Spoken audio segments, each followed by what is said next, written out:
Jadi kat sini kita dah tukar skrin lain, touch panel tak boleh fungsi dan kita kena pulang balik kepada supplier.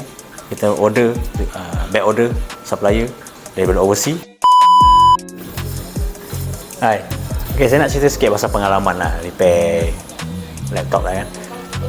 Okay, ada 2 isu ni lah. Yang repair laptop ni memang susah sangat lah, ambil masa yang agak lama lah untuk dibaiki kan.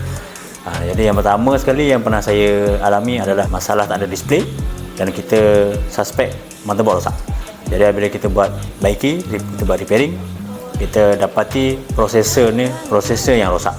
Jadi kat situ ambil masa lah untuk dapatkan balik prosesor tu, untuk kita repair mainboard tu. Memang ambil masa lebih daripada 2 bulan lah untuk dapatkan balik spare part tu. Dan kemudian yang kedua adalah skrin.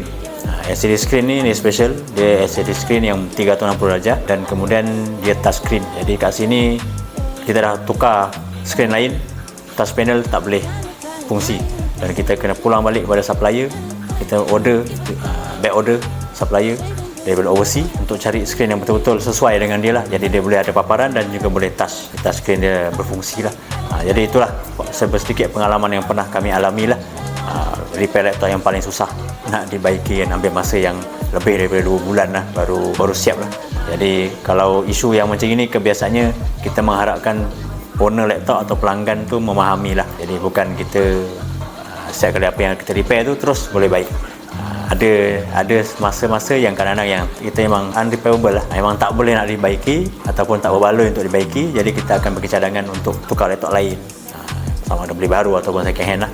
Jadi kalau untuk hal-hal yang berkenaan apa yang saya sebutkan tadi, boleh datang jumpa saya, Faizal dan juga Sim di Donet Karisma Komputer lah, Perak Raja.